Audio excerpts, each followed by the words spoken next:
In Ephesians 2, verse 10, Paul writes, "For we are his workmanship, created in Christ Jesus for good works, which God prepared beforehand that we should walk in them." So Paul starts by talking about being created again in Christ Jesus. That's the starting point of the good works. You take a step of faith and first you believe. First you say, I believe in what Jesus did for me on the cross. I believe what God has done for me in sending his Son. And because I believe, I'm going to be recreated in Christ Jesus, and I'm going to be recreated in Christ Jesus for good works. Paul goes on and adds something to that. He says, which God prepared beforehand that we should walk in them. Paul tells us that there are situations that God puts in our lives where he is hoping and expecting all of us to do good works. So it's not something that we may or may not trip over time. God's going to put those situations in front of us. He's going to stick a situation out there, hoping upon all hopes that we will react as Christ did.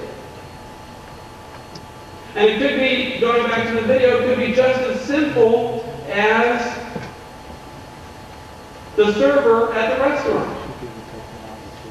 We don't know what her life is like. We don't know if she believes or doesn't believe.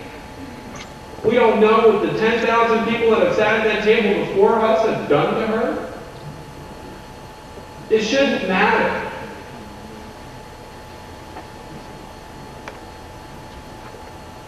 We may have been put there by God to change her life and change her attitude.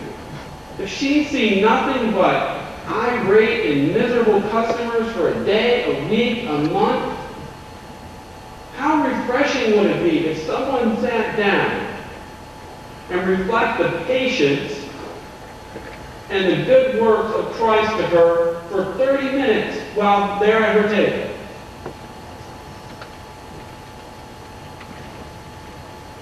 That's the difference. That's good works.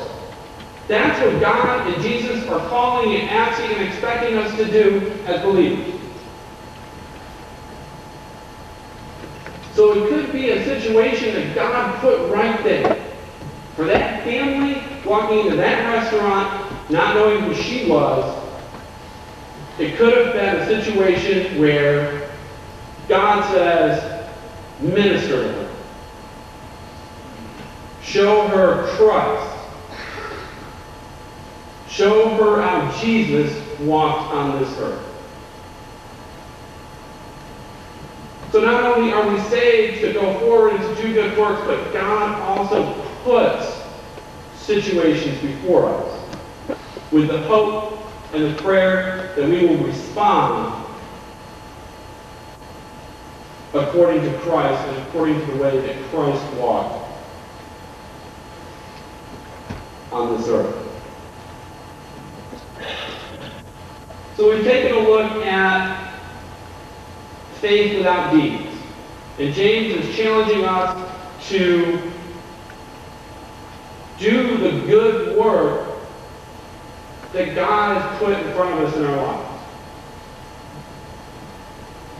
So I do want to take a look at a moment for the flip side of that, which is deeds without faith. So the question is, can people do good deeds for the wrong reasons?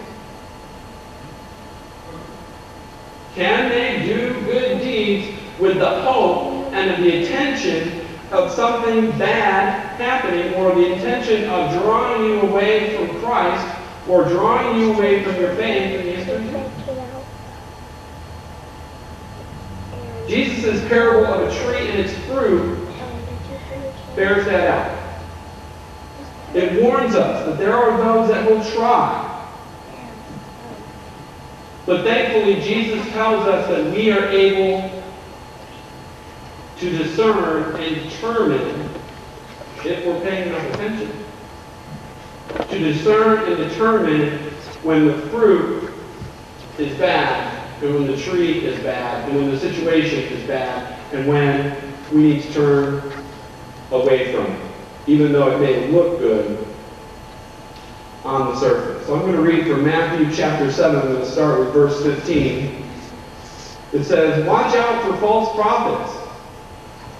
They come to you in sheep's clothing, but inwardly they are ferocious wolves. By their fruit you will recognize them. Do people pick grapes from thorn bushes or figs from thistles? Likewise, every good tree bears good fruit, but a bad tree that bears bad fruit. A good tree cannot bear bad fruit, and a bad tree cannot bear good fruit. Every tree that does not bear good fruit is cut down and thrown into the fire. Thus, by their fruit, you will recognize them."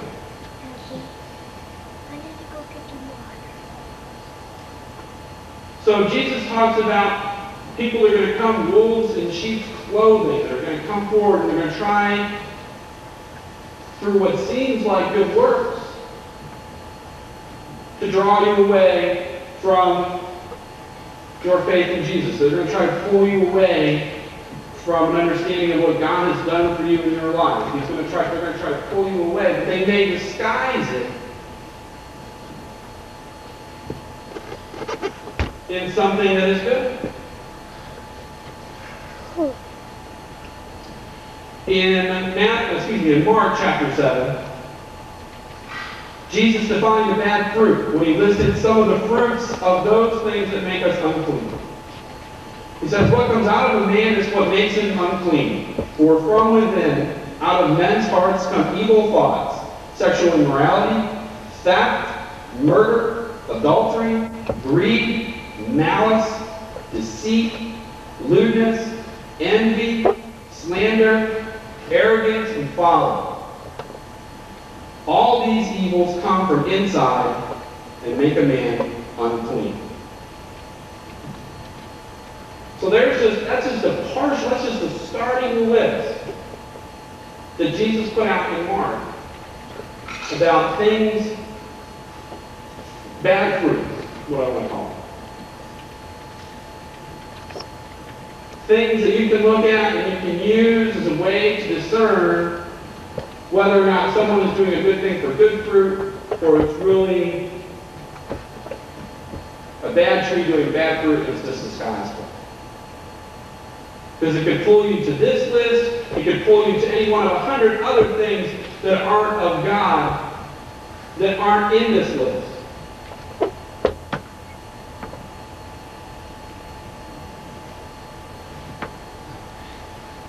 But thankfully, in the parable, Jesus tells us that we are able to discern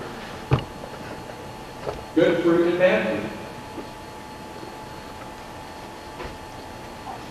It says in verse 20, Matthew 7, verse 20, "Thus by their fruit you will recognize them." Okay.